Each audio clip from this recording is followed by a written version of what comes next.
दिनैनि बे बर' थुनलाइ आफादनि 68थि बर' थुनलाइ आफादनि गोथार जोनोम सान फालिथायजों लोब्बा लानानै जोंनि बिसमुरिगुरि बर' थुनलाइ आफादा सानसेनि हाबाफारि लानानै जोङो बेयाव मा होनो थुनलाइयारि आयदा बादायलायनायफोर माबा लादों। जिहेतु बेनो मेन थांखिया जाहैबाय जोंनि बर' बिजोंजों फरायनाय फरायसा गथ'फोरखौ जोङो माब्रैबा जोङो बिसमुरिगुरि बर' थुनलाइ आफादा उत्साह होनो हायो बा थुलुंगाखां होनो हायो। बे हिसाबै जों बे मोनसे हाबाफारि लादों आरो दिनै बे गोथार जोनोम सानाव जोङो गिबि बर' थुनलाइ आफादनि गोथार फिरफिलाखौ बरायहोखांबाय आरो बर' थुनलाइ आफादनि जाय बिथांमोनहा बा गेदेमा बिथांमोनहा बर' बिजोंनि आरो बर' हांखोनि जेंनानि सोमावसारनायाव मुंख्लं जालांबाय बिथांमोननि थाखायबो जोङो इसोरनियाव आर'ज गाबबाय। बे हाबाफारिखौ जोङो मावखांबाय फुंबिलि समाव।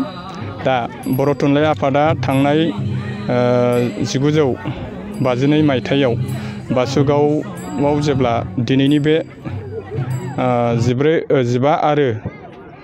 16 नभेम्बर खालि बर' थुनलाइ आफादखौ जोनोम होजेननाय जादोंमोन आरो बै समाव जेब्ला 16 नभेम्बर खालि बर' थुनलाइ आफादनि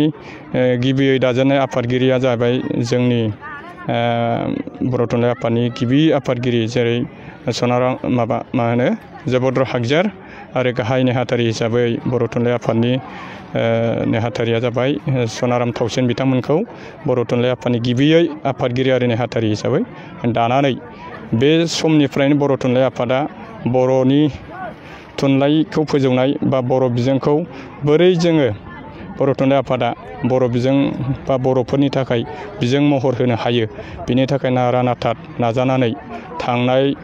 1963 मायथाइयाव बर' बिजोंनि जे गुदि फरायसालियाव फरायनो मोननाय बा इन्ट्रडिउस बेखौ आसाम सरकारा होदों बा जोंनि दाबि दावानि गेजेरजों आरो बिनि उनावहाय बर' थुनलाइ आफादा गोबां नाजायै बा दाबि दावानि गेजेरजों बा संग्रामनि गेजेरजों बिबोयै सरकारनियाव बिबोनानै जिहेतु दिनै बर' थुनलाइ आफादा गोबां माने गोजौ थाखो फारसे थांबाय जायनि फलाव जों बुंनो हायो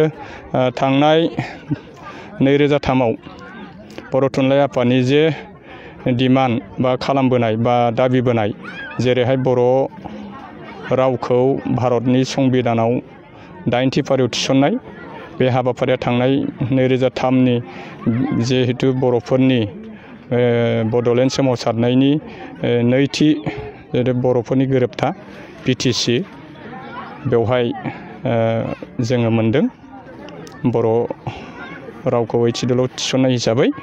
आरो बिनि उनाव बर' थुनलाइ आफादनि दाबि दावाया जोबैनि थाखाय जिहेतु सोमावसारनाय बा दाबि दावानि गेजेरजों बर' थुनलाइ आफादा बर' बिजोंनि थाखाय आलादा बिथोनगिरि बिबोबाय थादोंमोन नाथायबा थांनाय माखासे समाव बर' बिजोंनि थाखाय आसाम सरकारा बर' बिजोंनि थाखाय सेपारेट डाइरेक्टर बा आलादा बिथोनगिरि होनाय जानाय नंलिया होननानै बर' थुनलाइ आफादनो सेल डाइरेक्टर बिदि खालामनानै होदोंमोन आसामाव। दा बे थांनाय नैबे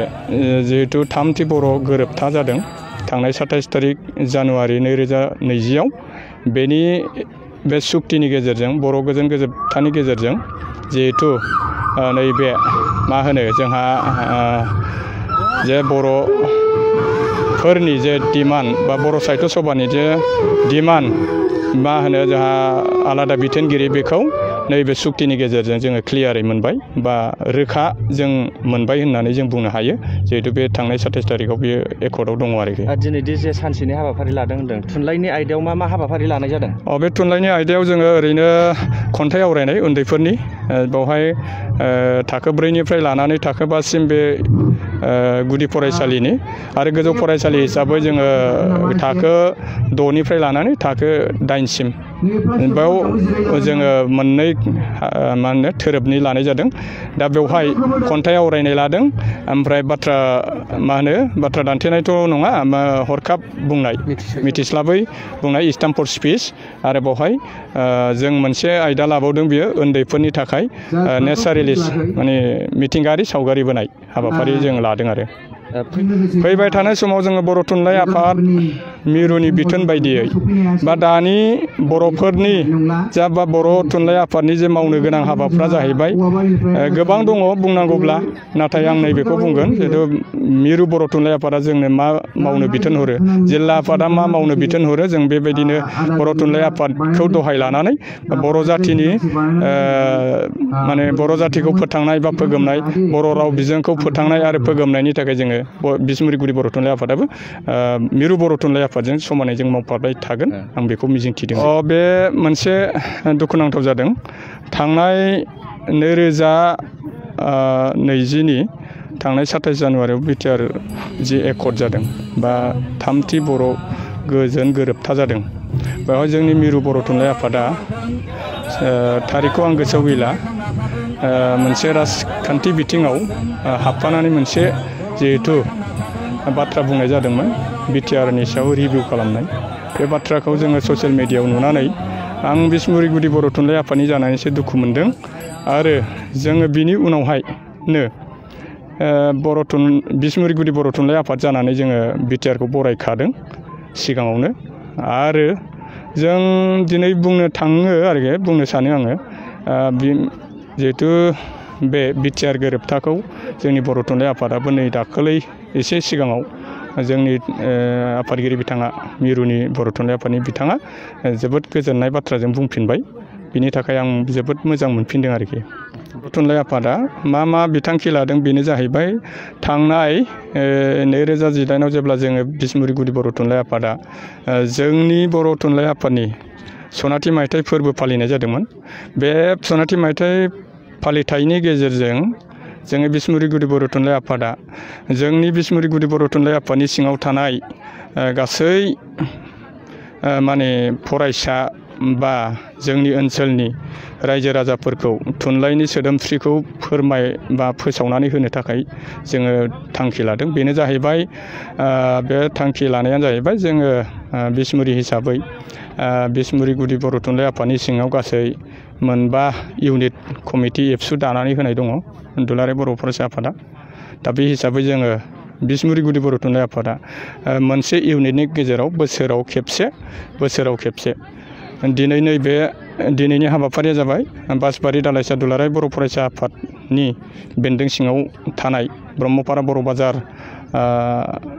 राव जोङो दिनै खुंफुंबाय आरो फैगौ बोसोरावबो जोङो खुंनो लादों। जोंहा बिथांखि दंखायो जिहेतु बे जाबाय बुमखा इउनिट दुलाराय बर' फरायसा आफाद एबसुनि सिङाव थानाय जायगायाव जोङो बानायहैगोन आरो बेबायदिनो जोङो बेनि उनावबो गुबुन इउनिटनि सिङाव जोङो फालिलांबाय थागोन होननानै जोङो लादों। आरो बेजों मोनसे गोजोनथाव बाथ्रा आं फोरमायनो सानदों, जोंनि बिसमुरि गुदि बर' थुनलाइ आफादनि सिङाव थानाय गासै फरायसाफोरनि थाखाय जिहेथु जोंनि बर' थुनलाइ बर' आयदायाव बर' फरायसाफ्रा जेरैबायदि माने थुलुंगाखांनो हायो बा जोंनि बर' बिजोंजों फरायनाय गथ'फ्रा, बेनि थाखाय जों थुलुंगा बान्था होनाय जादों। बेनि जाबाय जाय गेदेमाया जोंनि बिसमुरि गुदि बर' थुनलाइ आफादनि गिबि आफादगिरिमोन बिथाङा, आरो बै समाव जोंनि बिसमुरि गुदि बर' थुनलाइ आफादनि मुङा मालिगाव गुदि बर' थुनलाइ आफादसोमोन। दा बेखौ सोलायनानै जोङो बिसमुरि गुदि बर' थुनलाइ आफाद खालामफैनाय जादों। दा बे हिसाबै जाय बिथाङा मालिगाव गुदि बर' थुनलाइ आफादनिनो गिबिसिन आफादगिरि आरो गोबाव समसिन जोंनि बिसमुरि गुदि बर' थुनलाइ आफादखौ सालायबोनाय बा दैदेनबोनाय मानगोनां गेदेमा रुंसारि साखिराम बरगयारिनि मुङावनो जोङो सोलोंथायारि मान बान्थाखौ गथायनाय जागोन। बेयाव बान्थायाव दङ जोंहा 5,000 रां जों सोलोंथायारि थुलुंगा बान्था होदों। बेजों लोगोसे मान बिलाइ आरो आर'नाइ जों गथायनाय जायो।